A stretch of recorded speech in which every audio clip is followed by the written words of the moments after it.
할렐루야. 예, 오늘도 주의 전에 오신 여러분들을 사랑하고 축복합니다. 우리 옆 사람과 함께 믿음으로 함께 교제하도록 하겠습니다. 주님께 감사합시다라고 인사하겠습니다. 또 우리 한 번 더 우리 인사해 볼까요? 한 해 동안 함께 해주셔서 감사합니다라고 인사하겠습니다.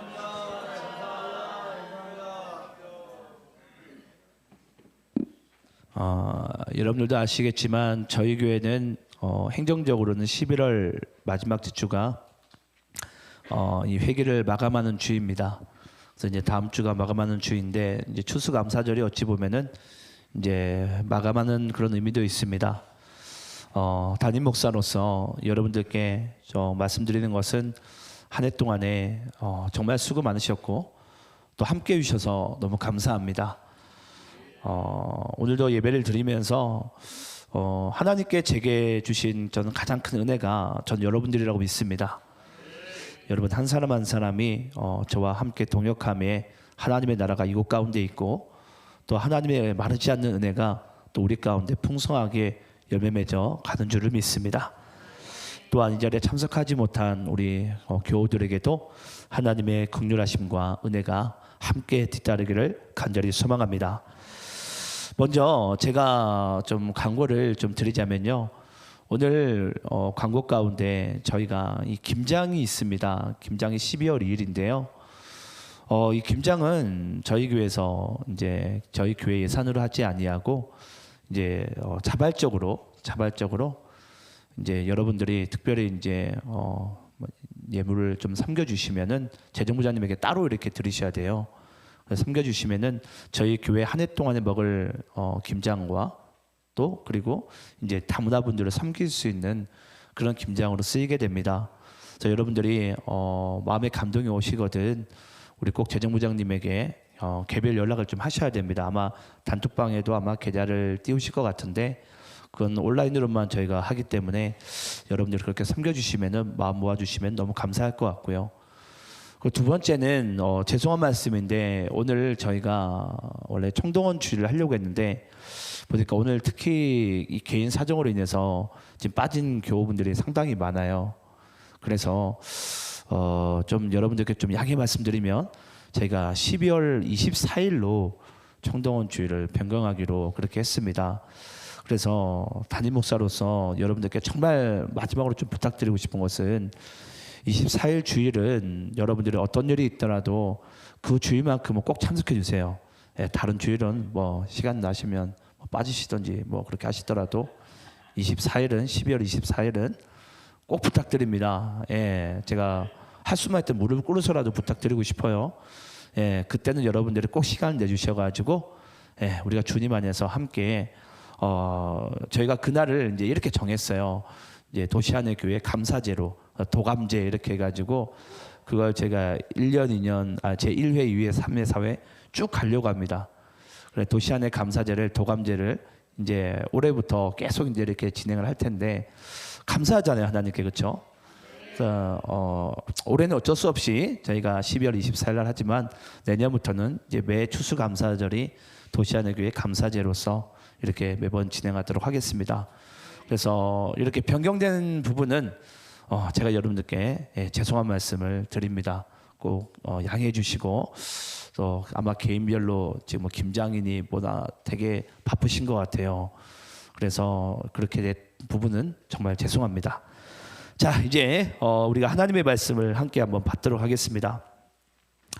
자 하나님의 말씀 오늘 우리 디모데전서 우리 추수감사절을 맞이해서 디모데전서 우리 1장 12절로 17절까지의 말씀 주께 내가 감사함은 이라는 주제의 말씀으로서 우리가 함께 은혜를 받겠는데요.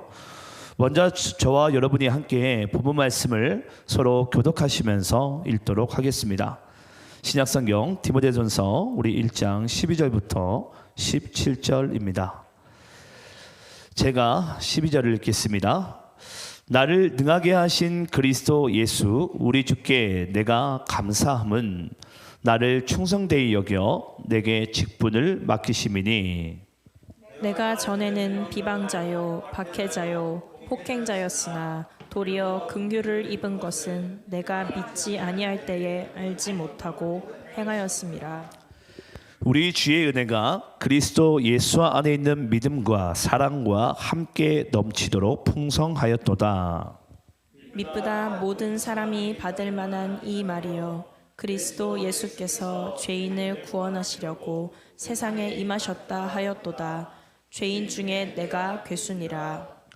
그러나 내가 긍휼을 입은 까닭은 예수 그리스도께서 내게 먼저 일체 오래 참으심을 보이사 후에 주를 믿어 영생 얻는 자들에게 본이 되게 하려 하심이라.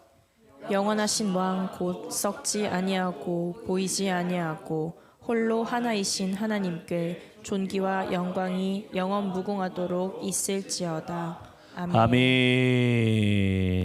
자, 오늘은 우리가 추수감사절을 맞이해서 주께 내가 감사함은이라는 말씀의 주제로서 함께 은혜 받는 시간 되기를 간절히 소망합니다.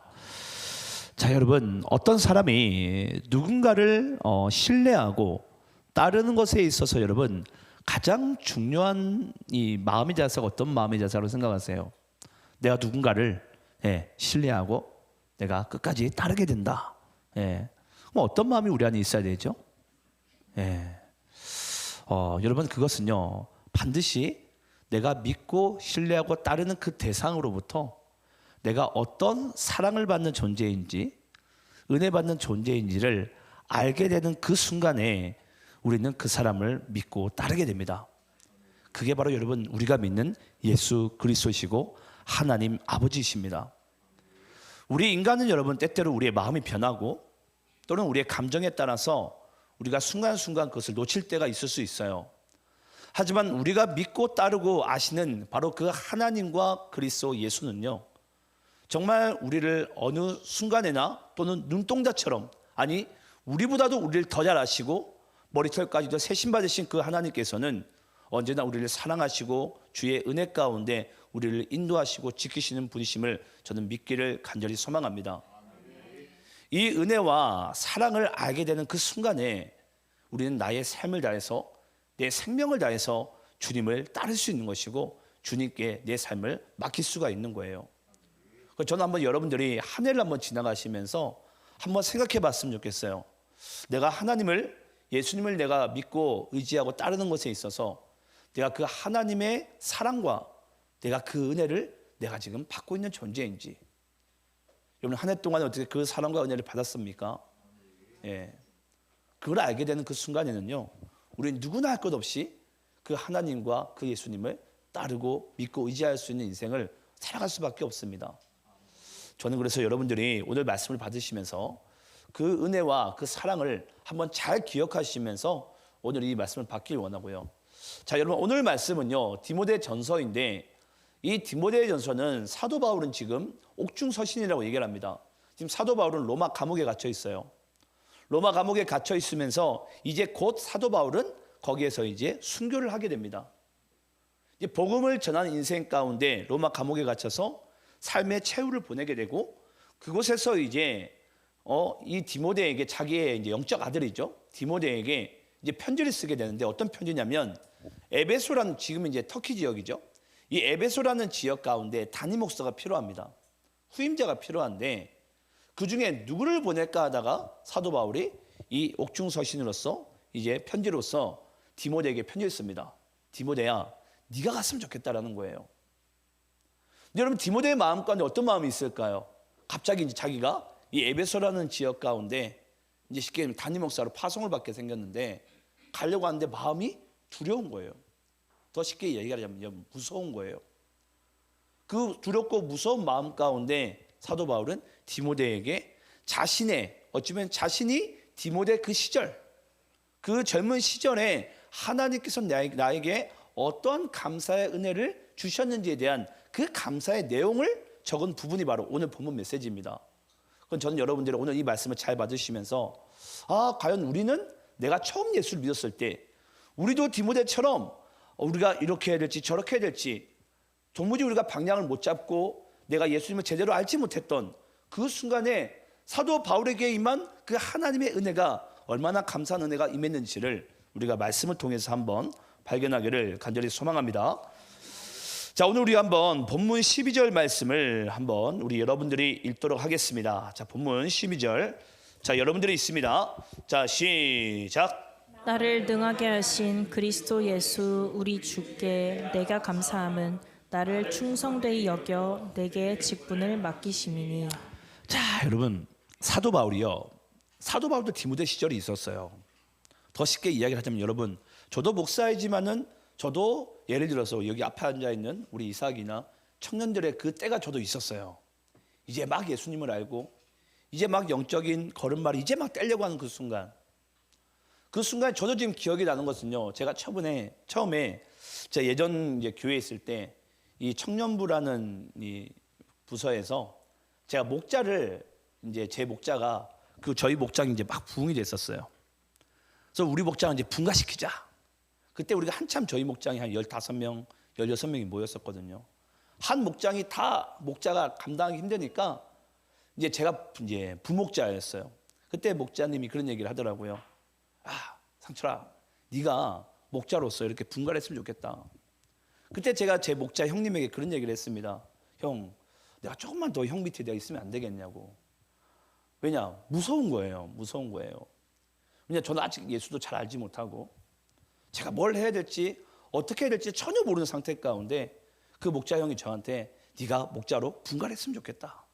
이제 저는 그때부터 저는 이제 주님께 이제 쓰임 받는 이제 인생으로 이제 바뀌게 됩니다. 예. 사도 바울도 여러분 그렇습니다. 디모데에게 편지를 쓰겠지만 아마 자신의 과거에 임했던 하나님께 받은 그 은혜와 감사들을요 하나 한번 떠올려 보는 거예요. 하나 하나를. 지금 사도 바울은 지금 로마 감옥에 어쩌면 이제 늙은 노인네죠. 앞도 잘 보이지 않는 그런 상황 가운데 이제 생애를 이제 마감하는 그 순간 가운데 있지만은 젊은 시절 처음 부름 받았던 콜링 받았던 그 순간을 생각해 보니까 사도 바울이 이렇게 얘기합니다. 하나님은 나를 능하게 하신 분이시다. 그럼 따라해 봅시다. 하나님은 나를 능하게 하신 분이십니다.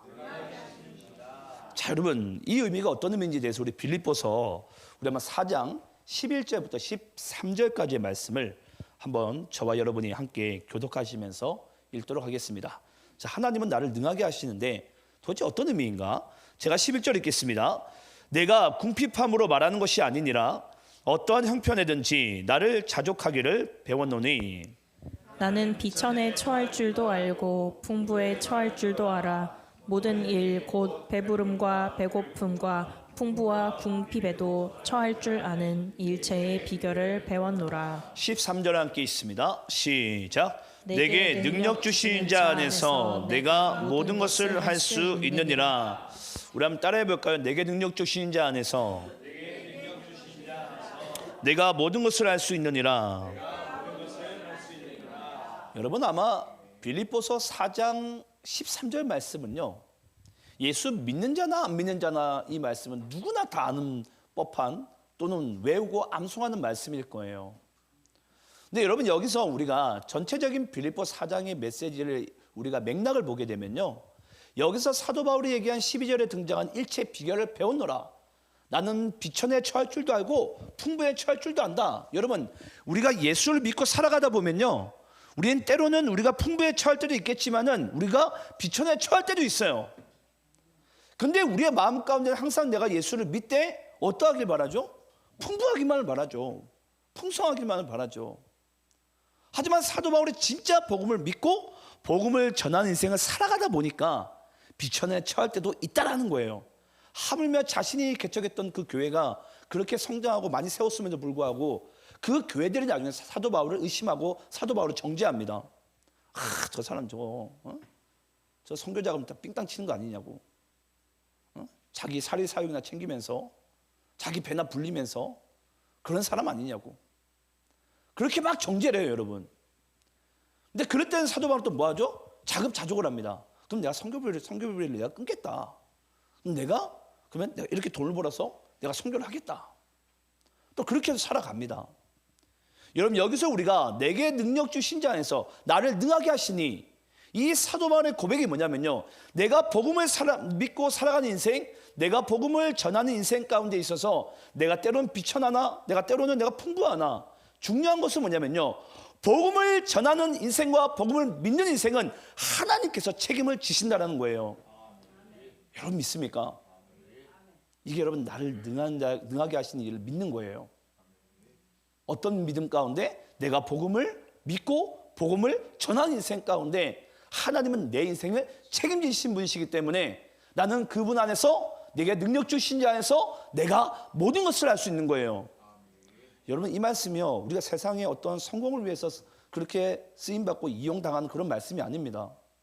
진짜 복음을 믿고 복음을 전하는 인생 가운데 하나님께서 주시는 진정한 메시지예요. 그런데 우리는 이 말씀을요, 내가 원하는 뜻과 내가 원하는 꿈을 향해서, 세상의 어떠한 성공을 향해서 우리 이 말씀 이용해 먹는 사람들이 상당히 많습니다. 진짜 그게 여러분 그 말씀이 아니에요.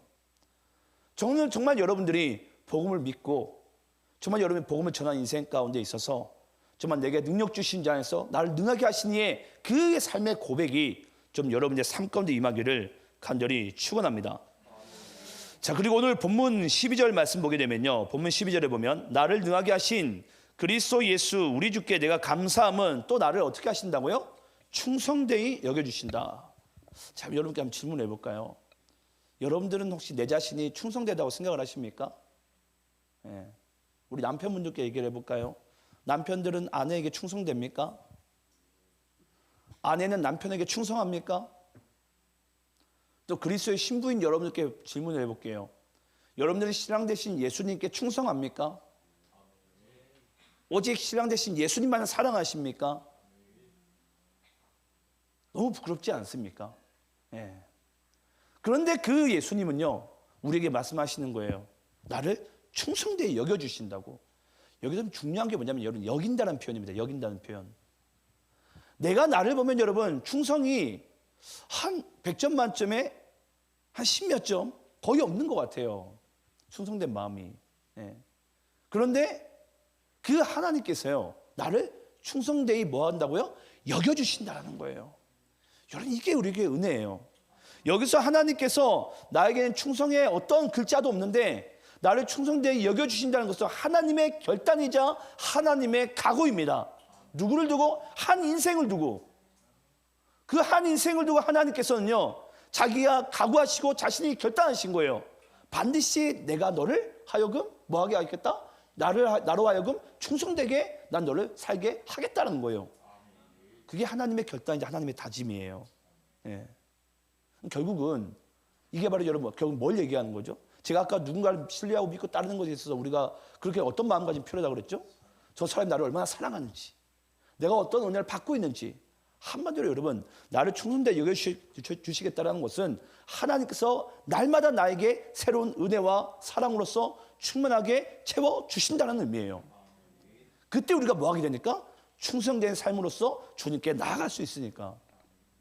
그래서 여러분, 예수 믿는 자의 인생은요, 항상 마르지 않는 주님의 사랑과 주님의 은혜가요, 항상 우리와 함께하고 있습니다. 전 여러분들이 그걸 알기 원해요. 예. 우리가 다른 것보다요, 하나님께서 나를 얼마나 사랑하시는지, 하나님이 얼마나 나에게 지금 큰 은혜로서, 예. 제가 요즘은 가끔 그런 걸 많이 봐요. 저 옛날 사극이나 중세 시대에 보면 여러분 아시겠지만 다 전쟁 이야기잖아요. 다 땅을 뺏고 빼앗고, 예. 다 그런 게 여러분 아시겠지만 다 우리나라 그 조선시대 이후에 이전의 이야기들, 또 전 세계 중세 이전의 이야기들 다 보게 되면 다 전쟁사예요, 전쟁사. 근데 전 가만 보면, 야, 내가 저때 태어나지 않은 것만 해도 얼마나 감사한지. 예. 그때는 여러분 잔인의 수준이 넘지 않습니까? 다 찢어 죽이고, 뭐 말 못하게 정말 목을 그냥, 예? 수금을 뭐 가져오면서, 적장에 수금을 가져오면서, 아, 내가 이겼노라고 얘기하면서. 그런 정말 시절도 있는데 하나님께서 오늘같이 정말 우리가, 예, 저렇게 따뜻한 난로도 틀어놓고 사랑하는 사람들과 마음껏 예배할 수 있는 이 은혜를 주신 것, 저는 이것만으로 정말 우리가 받은 은혜를 전 충만하게 전 누리고 있는 줄 믿습니다. 여러분들의 인생 가운데 있어서 하나님이 나를 얼마나 사랑하시는지 그 은혜를 알게 될 때 우리는 주님께 충성되는 인생으로 하나님께서 살게 하실 줄 믿습니다. 자, 세 번째는 하나님께서 또 나에게 어떤 분이시죠? 내게 직분을 주시는 분이시다. 여러분 잘 보세요. 직분은 하나님께 내가 달라고 하는 것입니까? 직분은 하나님께서 내게 맡기시는 것입니까? 이 정답이 나와 있잖아요. 여러분 직분은요, 하나님께서 나에게 맡기시는 거예요. 네. 다시 한번 말씀드릴게요. 직분은 하나님께서 내게 맡기시는 겁니다. 자, 그럼 여러분 잘 생각을 해보세요. 하나님께서 나에게 어떤 직분을 맡기실 때 우리에게 여러분 거부할 권한이 우리에게 있습니까? 여러분 우리에게 거부할 권한이 원래 없어요. 네. 주신 것만으로도 감사 아멘이에요. 그 직분을 주신 것만으로도. 아니 우리가 어찌 보면 여러분 내가 구원받은 것만으로도 우리는 은혜 아닙니까? 구원받은 것만으로도 우리는 은혜예요. 근데 어떻게 하다 보니까 하나님께서 나를 충성되게 여겨주셔가지고 직분을 맡기시는 거예요. 직분을. 우리 모두도 알겠지만 우리는 첫째로 어떤 직분을 가지고 있죠? 화목케 하는 직분을 가졌다고 그랬어요. 그러니까 예수 믿는 자에게는 여러분 어떤 누구를 만나더라도 다 화목해 됩니다. 원수를 만나든 싫어하는 사람 만나든 좋아하는 사람 만나든, 예. 오늘 아침에 싸웠던, 중요한 것은 뭐냐고요? 우리에게 이 화목케 한 직분을 주셨어요. 그게 여러분 그리스도인이 가지고 있는 성도의 직분이에요. 그러니까 저는 여러분들이 하나님께서 내게 직분을 맡기셨다. 근데 여러분 아시겠지만 이건 전 세계 공통된 현상인데요. 이 연말이 되면 이 담임 목사님들이 이 몸살을 앓잖아요. 우리 한번 따라해 볼까요? 목사님, 내년에는 잠시 직분을 내려놓겠습니다.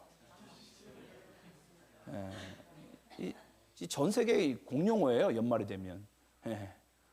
목사님, 가만 곰곰이 생각해 봤는데 내년에는 제가 직분을 잠시 내려놓고, 내년에는 어느 누구 하나 목사님 제가 내년에 제가 더 열심히 하겠습니다라고 얘기하신 분 제가 한 명도 만나본 적이 없어요. 예. 정말 저 사역을 제가 꽤나 해왔거든요. 저도 꽤나 해왔는데 목사님 제가 내년에는 더 열심히 하겠습니다라고 얘기하신 분을 만나본 적이 없어요. 예. 예. 더 열심히 하신다고 하니까 제가 감사합니다. 예. 저는 여러분들이 근데 참 우리 문사모님 참 우리 손 드셨으니까 감사한데 문사모님은 참 그런 게 감사해요. 저희 연세가 되셔가지고 과연 나는 고동이나 가능할까? 예. 그런 생각도 하잖아요. 그런데 정말 생을 다하는 그날까지 전 여러분들이 내가 높은 자리 많은 열매보다 중요한 것은 뭐냐면요. 끝까지 내가 삶을 다하는 그날까지 내가 주님께 충성하는 자세입니다. 네. 주님께 내 삶을 드리는 자세예요. 왜냐? 직분은 하나님께서 내게 맡겨주신 거니까. 네. 맡은 자에게 구할 것은 뭐죠? 충성이니라. 거기서 노가 없다라는 거예요. 맡은 자에게 구할 것은 여러분 충성이에요. 근데 우리 대부분들은 노. 목사님 이번에는 아닌 것 같아요. 우리 한번 고린도전서 4장 우리 1절 2절 말씀 읽어볼게요. 자, 고린도전서 4장 1절 2절입니다. 제가 1절 읽습니다. 사람이 마땅히 우리를 그리스도의 일꾼이요 하나님의 비밀을 맡은 자로 여길지어다. 그리고 맡은 자들에게 구할 것은 충성이니라. 자, 여러분 잘 보세요. 우리 고린도전서 4장 1절 말씀 볼까요? 1절 말씀 보게 되면 사람이 마땅히 우리를 그리스도의 일꾼이요. 예. 우리 일꾼 삼으셨다라는 거예요. 근데 그 일꾼도 여러분 뭐한 자인 줄 아십니까? 하나님의 비밀을 맡은 자예요. 하나님의 비밀을. 하나님께서는 우리에게 직분을 맡기시는데 그 맡은 자가 여러분 어떤 것을 맡기셨냐면은 하나님의 비밀을 맡았대요. 그게 바로 여러분 우리가 믿는 바로 이 천국 복음입니다. 그 나는 그리스도 예수의 이름을 천국 복음을 나는 맡은 자로서 이걸 맡은 자로서 우리가 능해야 될 것은 바로 충성이니라. 그래서 여러분 골로새서 우리 1장 25절 말씀 읽어볼까요? 자, 골로새서 우리 1장 25절 함께 있습니다. 시작. 내가 그의 일꾼 된 것은 하나님이 너희를 위하여 내게 주신 직분을 따라 하나님의 말씀을 이루려 함이니라. 우리가 아까 맡은 것이 뭐냐면 하나님의 비밀이라고 그랬어요. 복음이라고 그랬어요. 말씀이라고 그랬어요. 그래서 우리는 하나님께서 나에게 직분을 맡기신 것은 하나님의 말씀을 이 복음을 이루려 함이니라. 그래서 여러분 하나님께서 우리에게 말씀을 맡기시고 우리에게 직분을 맡기시고 비밀을 맡기시는 겁니다. 뭐 하기 위해서? 하나님의 말씀을 이루시기 위해서. 네. 그래서 저는 사도 바울이요 자신의 과거를 딱 회상을 해보니까 디모데야 너도 네가 지금 에베소 교회로 담임함에 있어서 여러 가지 두려움이 있겠지만 나도 과거를 보니까 하나님께서 나에게 내가 감사함은 이런 것들이 있었다. 얼마나 감사한지 바울이요. 네. 한번 여러분들이 오늘 이 추수감사절을 맞이해서 한번 한 해를 한번 뒤돌아보세요. 여러분 감사하지 않습니까? 내가 지금 더 건강할 수 있고 하나님께 노래할 수 있고 우리가 마지막 불렀던 그 은혜 찬양절의 가사 하나하나가 주옥 같잖아요. 다 감사한 것들이잖아요. 한 해 동안에 내가 감사한 것들. 그 감사한 마음으로 지금도 내가 살아가는 것이 하나님의 은혜인 줄을 믿습니다. 자, 그리고 우리 본문 13절 말씀 우리 함께 한번 읽어보겠습니다. 자, 본문 13절 또 여러분들이 읽겠습니다. 시작. 내가 전에는 비방자요 박해자요 폭행자였으나 도리어 긍휼을 입은 것은 내가 믿지 아니할 때에 알지 못하고 행하였음이니라. 자, 여러분 잘 보세요. 사도 바울이 내가 전에는 우리가 보통 이걸 BC라 그러죠. 내가 전에는 BC 현재의 나의 삶은 이제 AD의 삶, BC의 삶. 내가 예수를 믿기 전과 예수를 믿고 난 후. 근데 나의 예수를 믿기 전 BC의 삶은 보니까 나는 비방자요, 박해자요, 폭행자였으나, 여기 였으나가 중요합니다. 한마디로 내가 예수 믿기 전 BC의 나의 모든 삶은 하나님께서 그리스도를 믿음과 동시에 뭐 하신다는 거예요? 다시는 기억지 않는다라는 거예요. 더 쉽게 이야기하자면 여러분 용서하셨다라는 것입니다. 그게 바로 여러분 사도 바울이 그리스도를 믿고 하나님께 받은 긍휼이에요. 이 긍휼함을 내가 입었다라는 거예요. 난 분명히 비방자이고 박해자이고 폭행자였는데 근데 내가 예수를 믿고 난 후 이 AD의 삶 가운데는 아까 사도 바울도 얘기했지만은 하나님께서 나로 하여금 뭐하게 해주신다? 능하게 하신다. 충성되게 여겨주신다. 직분을 이루어주신다. 맡기신다. 한마디로 여러분 예수 믿기 전에는요 내가 분명히 이렇게 내가 죄인이었는데 예수 믿고 난 이후에는 하나님께서 책임진 인생으로 바뀌었다는 것이 바로 사도 바울의 이 13절의 고백입니다. 그래서 여러분 우리 하나님께 매 순간 감사할 수 있는 거예요. 아니 과거에 내가 이렇게 큰 죄를 범했는데도 하나님이 다 기억지도 않는데요. 용서하셨대요. 용서. 근데 AD의 나의 삶은 지금 현재부터 나의 삶은 하나님께서 뭐 하시겠다는 거예요? 이루어 가시겠다는 거예요. 여러분 이걸 아는 자는 여러분 감사할 수밖에 없지 않습니까? 그래서 내가 감사할 수 있는 거예요. 하나님께. 지금 나 된 모습을 보지 않고요. 여러분들의 추후에 하나님께서 나를 완성되어지는 그 모습을 여러분 그려보시기 바랍니다. 전 여러분들 각 사람들이 나중에는 이 교회 기둥으로서 이 하나님의 나라의 천국 복음에 정말 앞장서 나가는 그렇게 전 쓰임받는 인생들로서 전 여러분들도 사도 바울과 같이 이런 고백을 하게 되는 인생으로 전 반드시 변화될 것을 믿습니다. 그러면서 14절 말씀 잘 읽겠습니다. 본문 14절입니다. 우리 주의 은혜가 그리스도 예수 안에 있는 믿음과 사랑과 함께 넘치도록 풍성하였도다. 좀 잘 보세요. 14절에 보니까 우리 주의 은혜가 한마디로 넘치도록 풍성하였도다. 사도 바울의 인생을 딱 두고 보니까요 다른 게 아니에요. 주님의 은혜가 넘치도록 나에게 풍성하였구나. 저도 한 해를 올 한 해 참 뒤돌아봤습니다. 저도 한 해 동안에 제 감정이 많이 요동쳤던 것 같거든요. 근데 한 해를 오히려 제가 찬양을 부르면서 특히 마지막 제가 찬양을 부르면서 제 마지막 찬양 제가 예배부자면 때 제가 콘트 수정하면서까지 제가 부탁을 했어요. 이 찬양 부르라고. 제가 어지간하면 제가 이제 찬양 콘트에 손을 안 대거든요. 이 부르라고. 근데 제가 찬양 가사를 하나하나 읊조리면서 그런 마음이 들었어요. 내가 하나님께 받은 은혜가 너무 많구나. 풍성했구나. 우리 한번 시편 23편 우리 한번 1절 한번 먼저 읽어볼까요? 자, 여러분들 잘 하신 말씀인데 우리 1절 한번 읽어봅시다. 시작. 여호와는 나의 목자시니 내게 부족함이 없으리로다. 여러분 믿습니까? 여호와가 나의 목자시래요. 여호와가 나의 목자가 되시니까 내게 뭐가 없다? 부족함이 없으리로다. 완전하시대요. 하나님께서 지금 내가 보기엔 이게 부족하고 내가 지금 이게 결핍된 것 같은데 지금 하나님께서 내게 주신 이 은혜가 족하대요. 부족함이 없대요.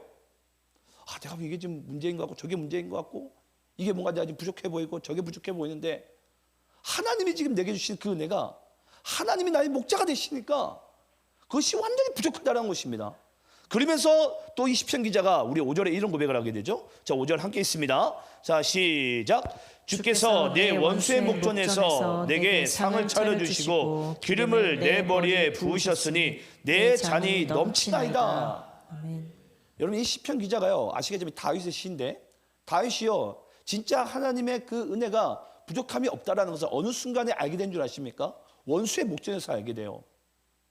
그 원수의 목전에서 하나님께서 나를 깊은 수렁과 그 웅덩이에서 끌어내시는 그 은혜를 경험한 그 사도 바울이 그 다윗이요 하나님께 고백하는 거예요. 와, 주님께 주신 그 은혜가 그 잔이 차고 넘치는구나.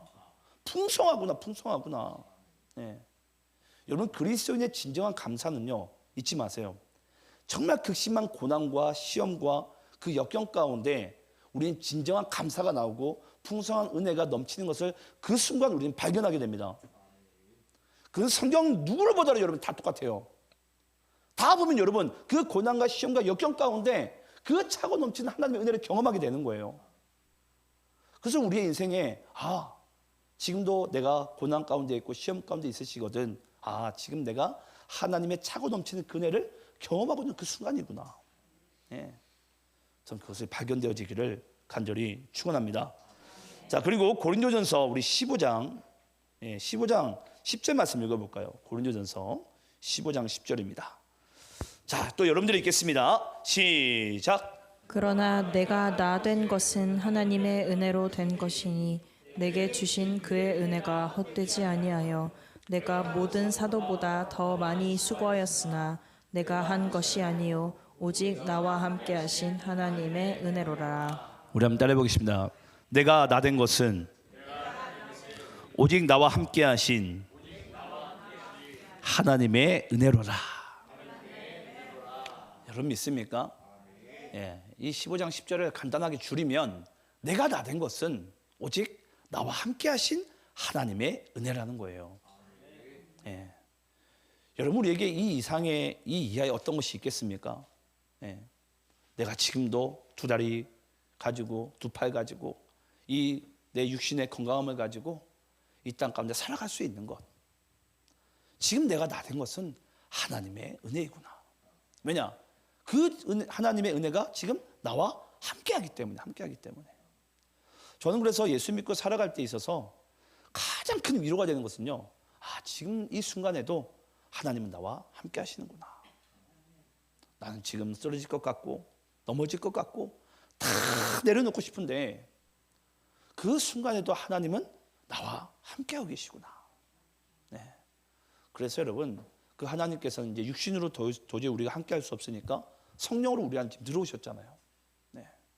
내주하고 계시면서 우리의 위로자가 되시고 중보자가 되시고 언제나 우리가 다시 일어설 수 있는 그 힘은 바로 우리 안에 계신 그 성령으로 말미암아 하나님의 은혜로 말미암아 오늘도 우리가 살게 된 줄을 믿습니다.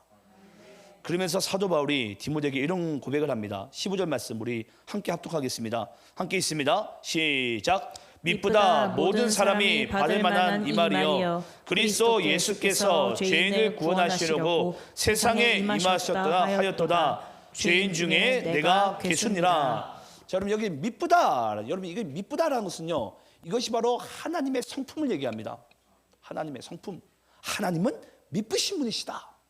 하나님의 성실함과 하나님의 정말 어찌보면 우리를 향한 그 모든 신실하심이 다 담겨있는 말씀, 여러분 하나님의 미쁘심이에요. 하나님께서는 아브라함이 잘한다고 아브라함이 못한다고 그를 내팽개치고 이렇게 하신 분이 아니라 하나님은 미쁘세요. 그 언약하신 것을 이루시기까지 하나님께서 사도 바울을 이끄실 때도 그 바울을 통해서 이 복음이 땅끝까지 전할 때까지 또 우리로 하여금 하나님께서 나를 택하시고 나를 부르심은 이 교회를 통해서 하나님께서 반드시 주의 약속과 주의 뜻이 또 천국 복음이 전해지기까지 이 도시가 회복될 때까지 하나님께서 지금도 우리와 함께 하신 미쁘신 하나님이 된 줄 믿습니다. 여러분 그거 믿으셔야 돼요. 제가 목회를 감당하는 것은요, 하나님의 미쁘심 때문이에요. 하나님의 미쁘심. 전 저를 보면요, 목사의 자격이 없어요. 저는 오늘 내려놔도 내려놓고 싶고 그만두고 싶은 마음이 여러분 우리들의 마음 아닙니까?